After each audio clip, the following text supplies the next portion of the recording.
오늘은 예수님께서 십자가를 지신 금요일입니다. 예수님이 지신 십자가는 크게 보면 세 가지의 고통이 있었습니다. 첫 번째는 바로 육신의 고통입니다. 예수님이 십자가를 지시기 위해서 육신에 엄청난 고통이 있으셨습니다.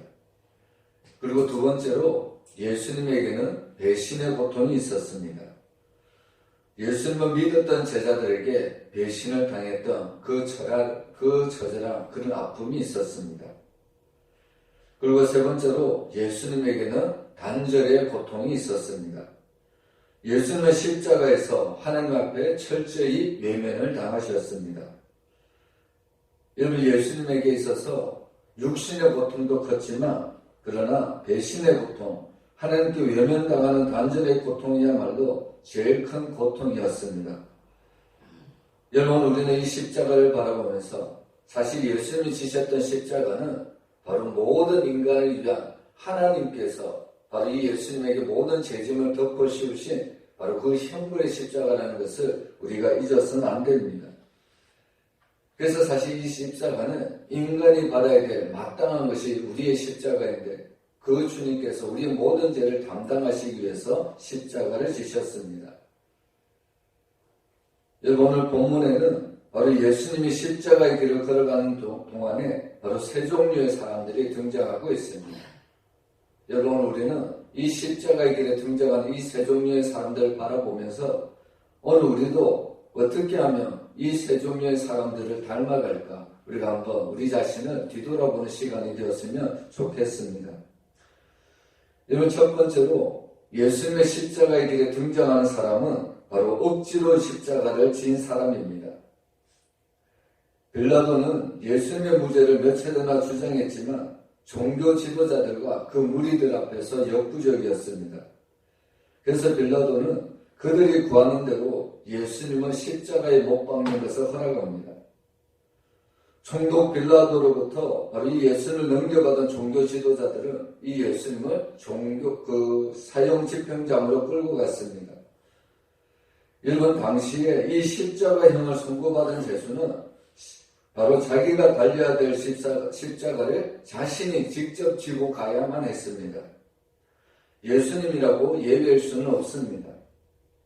그래서 오늘 예수님은 자신이 못 박혀야 될 그 십자가를 친히 바로 그 십자가 형태를 짊어지고 헤볼이라는 언덕을 올라가고 계십니다. 여기서 헤볼이라는 곳은 바로 예루살렘 성 밖에 있는 골고다 언덕을 말합니다. 그래서 오늘 이 예수님은 바로 예루살렘 성 안에서 십자가를 지고 성 밖 골고다 언덕까지 나아갔습니다. 여러분, 건강한 몸으로도 이렇게 먼 거리를 십자가를 지고 가는 것은 쉽지 않습니다. 그런데 우리가 잘 알듯이 여러분, 예수님은 십자가를 지시기 전에 이미 로마 군병으로부터 엄청난 채찍을 받았다는 겁니다. 여러분, 이 당시에 로마 군병들이 휘두른 채찍은 그 채찍 끝에 납조각이 들어가 있습니다. 채찍이 몸에 한번 휙 감길 때마다 살점이 떨어져 나간다는 겁니다. 여러분, 십자가를 지기 전에 이미 예수님은 어떻게 보면 쓰러질 대로 쓰러질 수밖에 없는 연약한 육체일 수밖에 없습니다. 그럼에도 불구하고 그 십자가를 지는 당일날 그 예수님은 정말로 찢기고 지킨 그 연약한 육신을 가지고서도 바로 그 십자가를 지고 그 골고다 해골까지 바로 움직였다는 것은 엄청난 고통이었다는 것을 우리가 깨달아야 합니다. 그래서 사실 예수님은 그 십자가의 육중한 무게에 짓눌려서 예수님은 몇 번이나 쓰러지셨습니다. 그런데 정말로 이 잔인한 이 로마 군병들은 이 쓰러진 이 예수님을 가만두지 않았다는 겁니다. 바로 로마 군병들의 손에 들려진 채찍이 계속해서 바로 이 예수님의 몸을 내려쳤다는 이야기입니다. 그래서 오늘 예수님은 십자가를 지고 일어섰다 넘어섰다 이렇게 반복을 하고 있습니다. 그런데 그렇게 잔인한 로마 군인들조차도 더 이상 십자가를 지는 것이 불가능하다고 여길 만큼 이 예수님은 너무나도 힘겨워졌습니다. 그때 이 로마 군병은 바로 구레네 사람 시몬을 발견합니다. 26절에 보면 그들이 예수를 끌고 갈 때에 시몬이라는 구레네 사람이 시골에서 오는 것을 붙들어 그에게 십자가를 지고 예수를 따르게 했다. 이런 말씀이 나옵니다. 이런 사실 이 시몬이라는 사람은 예수님과 아무 상관이 없는 사람입니다. 예수라는 이름도 들어보지 못한 사람일 수도 있습니다. 근데 이 사람은 예수님의 십자가를 대신 지는 역을 맡았습니다. 이런 사실 이 시몬의 속에서 어떤 말이 나왔을까요? 감사의 소리가 나왔을까요? 아마도 이 시몬은 세상말로 정말 오늘은 더럽게 질 수 없는 날이라고 불평하고 원망하는 소리가 그 속에서 나왔을지도 모릅니다. 여러분, 그렇게 시몬은 바로 골고다 언덕까지 억지로 십자가를 지고 갔습니다. 근데 놀라운 것은 뭐냐면 성경은 비록 시몬이 억지로 십자가를 지고 갔지만 이 일로 인해서 그의 가정이 엄청난 축복을 받았다고 성경은 기록을 남기고 있습니다. 여러분, 우리가 이 억지로 진 십자가, 이 시몬을 바라보며 우리가 이런 생각을 한번 해봐야 합니다. 억지로 십자가를 진 시몬이 그렇게 복되었다면 정말 자원하는 마음으로 십자가를 진 사람은 더욱더 복되지 않겠습니까? 그래서 찬송가 456장에는 이렇게 노래를 하고 있습니다. 아침에 같이 빛나는 마음으로 너 십자가 지고 가라. 주가 언약한 말씀을 기억하고 너 십자가 지고 가라. 주가 베푸신 은혜를 감사하며 너 십자가 지고 가라. 즐거운 마음으로 십자가 지고 가라. 내가 기쁘게 십자가 지고 가면 슬픈 마음이 위로받네. 여러분, 우리는 구레네 시몬처럼 우리는 직접 예수님의 십자가를 질 수는 없습니다. 그건 구레네 시몬에게만 허락된 특별한 은혜였습니다. 여러분, 예수님도 우리에게 자신의 십자가를 대신 져달라고 예수님은 우리에게 말씀하지 않습니다. 누가복음 9장 23절을 보면 아무든지 나를 따라오려거든 자기를 부인하고 날마다 제 십자가를 지고 나를 따를 것입니다. 이런 말씀을 주십니다. 예수님은 자기 십자가를 지고 제자들을 따르라고 말씀하지 않습니다. 누구든지 자기의 십자가를 지고 나를 따를 것이라 이렇게 말씀하고 있다는 겁니다. 여러분, 우리가 져야 될 십자가는 따로 있습니다. 그것은 바로 제 십자가라는 겁니다. 여러분, 제 십자가는 자기 몫의 십자가이고 자기가 져야 될 십자가입니다. 자기가 아니면 질 수 없는 십자가고 타인이 대신해서 져줄 수 없는 십자가입니다. 그래서 오늘 예수님은 자기의 십자가를 지고 자기를 따를 것을 원하십니다. 여러분, 우리는 흔히 이런 이야기를 하죠. 내가 가정의 십자가를 진다. 이것은 틀린 말입니다.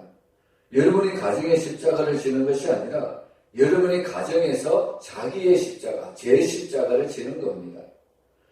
여러분이 교회의 십자가를 진다고 생각하지 말아야 합니다. 여러분이 교회에서 제 십자가를 지는 겁니다. 여러분, 그 제 십자가를 아침에 같이 빛나는 마음으로 주가 언약한 말씀을 기억하고 우리가 주가 베푸신 은혜를 감사하며 즐거운 마음으로 주님이 나에게 주신 십자가를 지고 갈 때 하나님께서는 우리를 통하여 놀라운 일을 행하신다는 겁니다.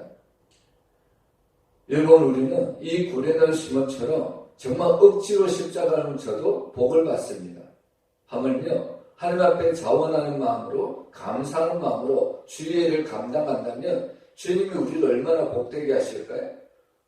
오늘 우리도 이 구레네 시몬이 주님의 십자가를 대신 져 주신 것처럼 오늘 우리도 자원하는 마음으로 우리에게 맡겨주신 그 사명, 그 십자가를 감당하며 살아갈 때 하나님은 우리를 복되게 하고 우리 교회를 하나님의 은혜 가운데 세워주심을 믿습니다.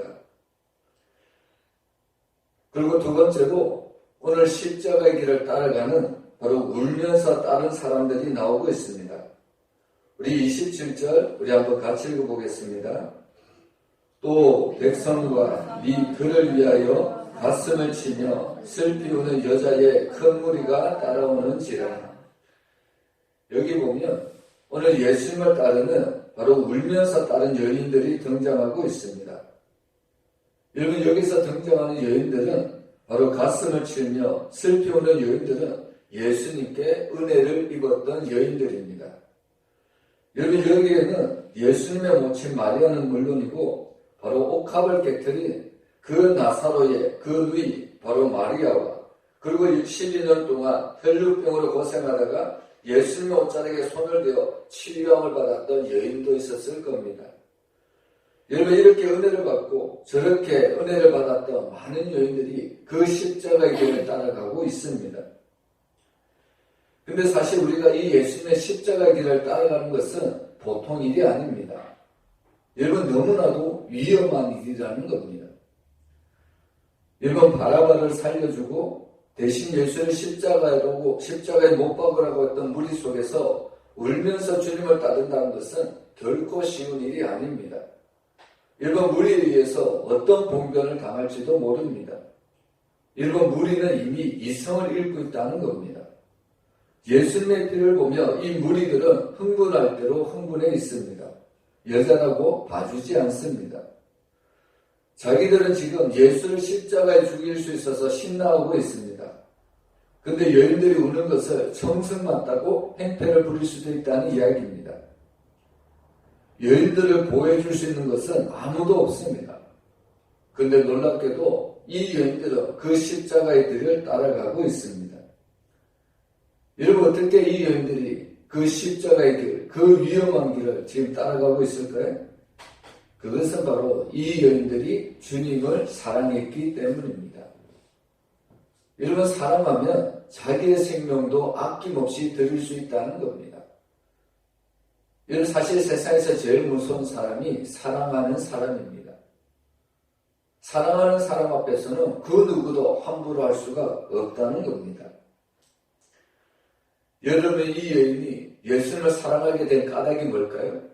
바로 예수님이 그 여인들에게 한없는, 정말 값없는 아주 큰 은혜를 먼저 내려주셨다는 사실입니다.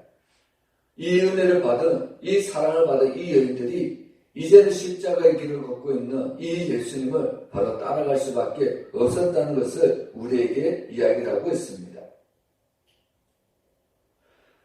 여러분, 주님의 은혜와 사랑을 받고 정말 이 받은 이 은혜가 너무나도 커서 이 여인들은 바로 자기 것을 들어가면서 따라가고요. 그리고 자기 소유를 다 써가면서도 지금 주님을 따라가고 있습니다. 여러분, 우리가 이 십자가를 지신 예수님을 볼 때 누가 봐도 소망이 없습니다. 이제 예수님께 기대를 걸 것도 아무것도 없습니다. 그럼에도 불구하고 오늘 이 여인들은 따르고 있습니다. 여러분, 이것이 바로 진정 주님을 따르는 제자의 참된 모습이라는 겁니다. 여러분, 우리가 예수님을 따라갈 때에 고통이 있습니다. 때로는 여인들처럼 가슴을 쳐야 할 때도 있습니다. 우려할 때도 있습니다. 예수님을 따르는 길이 쉽다고 말한다면 그것은 진실이 아닙니다. 성경은 분명히 주님을 따르는 길이 좁은 문이라고 이야기합니다. 여러분, 성경은 우리가 주님을 따르는 것이 좁은 문이라고 이야기하고요. 문이 좁고 길이 협착하여 찾는 이가 적다고 했습니다. 우리가 예수를 믿기 전에는 넓은 문을 선택할 수도 있습니다. 그러나 예수님을 믿기로 작정한 이상 그것은 넓은 문이 아니라 좁은 문이라는 겁니다. 여러분, 예수를 믿는다는 것과 좁은 문을 선택하는 것은 사실상 같은 말입니다. 그런데 우리가 잘 알듯이 좁은 문으로 들어가는 것은 쉽지가 않습니다. 하스데만 선교사님 쓰신 가사를 보면요. 십자가의 길, 순교자의 삶, 이 가사를 보면 조롱하는 소리와 세상 유혹 속에도 주의 순결한 신부가 되리라. 내 생명 주님께 드리리. 여러분, 우리가 정말 좁은 문으로 들어가려고 하면 세상의 조롱하는 소리를 들을 수가 있습니다. 세상의 유혹을 받을 수가 있습니다. 세상의 길을 막고 살아가는 것이 너무나도 힘들다는 이야기입니다. 그럼에도 불구하고 우리는 주의 순결한 신부로 사는 것이 바로 좁은 문으로 들어가게 된다는 이야기입니다. 여러분, 예수님이 십자가를 지고 가셨을 때 울며 그의 뒤를 따르는 그 여인들을 보면 정말로 어떻게 이런 일을 감당할 수 있었을까? 어떻게 보면 예수를 잡아 죽인 사람들이 이제는 이 여인도 죽일 수 있는 그런 위험에 처해 있으면서까지 그럼에도 불구하고 이 여인은 주님을 따르기에 두려워하지 않고 온전히 그 길을 따라가고 있습니다. 여러분, 이것이 바로 진정한 제자의 삶이라는 겁니다. 여러분, 우리도 이 여인들처럼 우리에게 맡겨주신 사명, 그 좁은 문을 우리가 늘 걸어가야 합니다. 이것이 바로 하나님이 기뻐하시는 믿음의 삶이라는 겁니다. 그리고 세 번째로 오늘 예수님이 십자가에 달려섰을 때 바로 이 십자가의 좌우편에 두 강도도 함께 달렸던 것을 볼 수가 있습니다. 32절에 보면 또 다른 두 행악자도 사형을 받게 되어 예수와 함께 끌려갔다고 이야기를 하고 있습니다. 이런 두 행악자가 십자가를 졌다는 것은 이들이 얼마나 큰 죄악을 범했는가 우리가 감히 상상해 볼 수가 있습니다. 이런 십자가는 아무 죄수가 지는 것이 아닙니다. 아주 큰 형벌을 가진 자야만, 어떻게 말하면 이 로마라는 나라에 반역을 든 사람들만 바로 십자가를 질 수밖에 없다는 겁니다. 로마 입장에서 보면 엄청난 큰 죄악을 지어야만 이 십자가를 지어야 됐다는 겁니다. 그런데 오늘 이 예수님이 지신 십자가의 좌우편에 두 행악자도 바로 십자가를 지게 되었습니다. 여러분, 우리는 이것을 보면서 이 두 행악자가 엄청난 죄를 지어서 십자가를 졌다, 우리가 이렇게 생각할 수도 있죠. 그런데 우리가 가만히 생각해 보면요, 여러분, 사람이라는 존재는 살면서 죄를 짓고 죄를 짓지 않고 살아가는 사람은 아무도 없다는 겁니다. 인간에게는 두 가지 큰 죄악이 있죠. 바로 이 인간은 원죄가 있고요, 그리고 그 원죄를 인정하지 않더라도 사람은 살아가면서 스스로 자기는 죄를 짓고 살아가고 있다는 겁니다. 그래서 사실 하나님 앞에서 죄인 아닌 사람은 없습니다. 여러분, 교도소 안에 있는 죄인이냐 교도소 밖에 있는 죄인이냐의 차이일 뿐입니다. 들킨 죄냐 들키지 않는 죄냐, 이 죄의 차이라는 겁니다. 여러분, 오늘 이 두 행악자는 십자가형을 받을 만한 죄를 지었습니다. 그래서 예수님의 좌우편에 십자가에 달리게 되었습니다. 그런데 놀라운 것은 무엇이냐면 똑같이 두 사람이 십자가형을 당했는데 한 사람은 영생을 얻었고요, 한 사람은 영벌을 처하게 되었다는 이야기입니다. 여러분, 한 사람이 영벌에 처해졌다는 것은 당연한 결과죠. 죄의 값을 받은 겁니다. 그런데 다른 한 사람은 어떻게 영생을 얻을 수 있었을까요? 이번 성경은 그에 대해서 별다른 설명을 해주고 있지는 않습니다. 단지 그가 예수님께 부탁 한마디 한 것밖에 없다는 겁니다. 누가복음 23장 42절을 보면 예수여, 당신의 나라에 임하실 때에 나를 기억하소서. 오늘 이 예수님께 한 행악자는 이런 고백을 했다는 겁니다. 이 고백을 통해서 예수님은 이 행악자가 낙원에 있을 것이라는 놀라운 은혜를 선포하십니다. 여러분, 이처럼 이 한 행악자가 이 말을 하기 위해서는 먼저 마음의 변화가 있어야 합니다. 이 말은 무슨 의미냐면 이 행악자는 바로 회개를 했다는 이야기입니다. 여러분, 사실 이 두 사람을 영혼의 갈림길에서 갈라놓은 것은 회개였습니다. 여러분, 구원과 멸망의 차이는 바로 회개를 하느냐 회개를 하지 않느냐, 이 차이가 있다는 것을 우리가 잊지 말아야 합니다. 여러분, 아무리 큰 죄라도 우리가 정말로 진심으로 회개하면 우리가 구원을 받을 수 있습니다. 그러나 아무리 작은 죄라도 우리가 회개하지 않으면 결국 우리에게 남는 것은 멸망밖에 남는 것이 없습니다. 여러분, 베드로와 가룟 유다가 똑같이 예수님을 배반했습니다. 그런데 베드로는 회개함으로 하나님 앞에 용서를 받고 또 하나님 앞에 크게 쓰임을 받았습니다. 그런데 가룟 유다는 그렇지 못했습니다. 여러분, 신앙생활이라는 것은, 신앙생활의 출발은 항상 회개로부터 시작이 되어야 합니다. 그래서 오늘 예수님의 공생애를 시작하셨을 때 첫 번째 복음의 메시지가 뭐냐면 회개하고 복음을 믿으라는 겁니다. 회개를 하지 않으면 우리에게는 소망이 없습니다. 회개하지 않으면 우리에게는 영생이 아니라 한편 강도처럼 영벌에 처할 수밖에 없다는 겁니다. 그래서 우리는 한편 달린 강도가 정말 주님 앞에 자신의 모든 죄를 해결했을 때 주님께서 나군에 있을 것이라는 그 은혜를 받았듯이 우리도 이 땅을 살아가면서 날마다 우리가 회개하고 우리가 구원받는 삶을 살아가야 된다는 말씀입니다. 여러분, 우리가 정말 주님이 지신 십자가를 우리가 묵상하면서 정말 앞으로 우리의 남은 삶이 어떤 삶이 되어야 될 것인가 우리가 한번 생각해 보았으면 좋겠습니다. 여러분, 주님의 십자가를 통해서 이 땅에 교회가 탄생이 되었습니다. 주님의 핏값으로 주님의 교회가 세워졌습니다. 그러면 이 교회가 정말 주님이 주인 되시고 또 주님의 몸된 교회를 우리가 헌신으로, 우리의 섬김으로, 우리의 봉사로 주님의 교회를 세워나가야 합니다. 여러분, 사도 바울은 골로새서 1장 24절에서 이런 고백을 합니다. 나는 이제 너희를 위하여 받는 괴로움을 기뻐하고 그리스도의 남은 고난을 그의 몸된 교회를 위해서 내 육체에 채운다고 말씀하고 있습니다. 여러분, 사실 사도 바울은 여기에서 보면 그리스도의 남은 고난이 있다고 이야기하죠. 근데 여러분, 그리스도의 남은 고난은 십자가에서 끝이 났습니다. 그리스도의 남은 고난은 없다는 겁니다. 근데 오늘 사도 바울은 그리스도의 남은 고난을 뭐라고 표현하냐면 바로 그의 몸된 교회를 위해서 내 육체에 채운다고 이야기를 합니다. 이 말씀은 무슨 의미냐면 결국에 예수님의 핏값으로 세우신 교회를 이제는 내가 섬기겠다는 겁니다. 자신의 헌신으로 주님의 교회를 세워나가겠다는 것을 오늘 사도 바울은 다짐하는 말씀이라는 겁니다.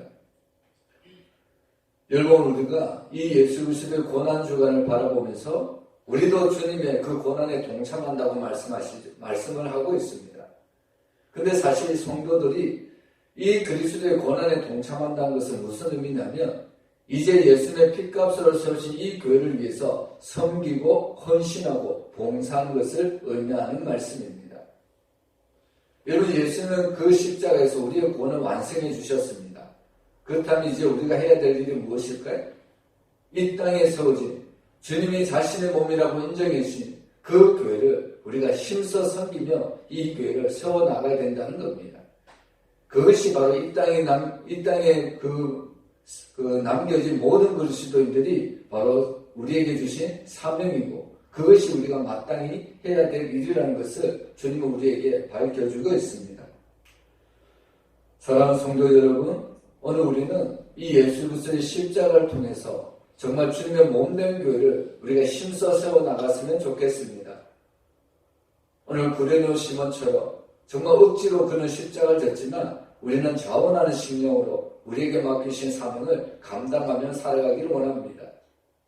또 울며 정말 주님의 길을 따랐던 그 여인들처럼 우리도 자기에게 주신 제 십자가를 지고 우리에게 맡기신 사명들 온전히 감당하며 어떤 환경에도 정말 좁은 문으로 주님의 뒤를 따라가는 그런 주님의 제자들이 되었으면 너무나도 좋겠습니다. 그리고 마지막으로 한 행악자가 고백한 것처럼 자신의 모든 삶을 회개하여 낙원을 허락받았듯이 오늘 우리도 우리의 모든 삶에서 나의 힘으로 나의 공로로 구원받을 수 없다는 것을 기억하고 날마다 주님 앞에 회개함으로 구원받는 그런 은혜가 우리 가운데 주어질 수 있도록 우리가 날마다 회개의 삶을 살아갔으면 너무나도 좋겠습니다. 오늘 우리가 이 십자가를 지신 그 주님을 묵상하면서 우리가 날마다 주님이 이 땅에 남겨주신 이 교회를 위해서 정말 주님의 영광을 위해서 쓰임받는 저와 여러분의 삶이 되시기를 주의 이름으로 축원합니다. 기도하겠습니다.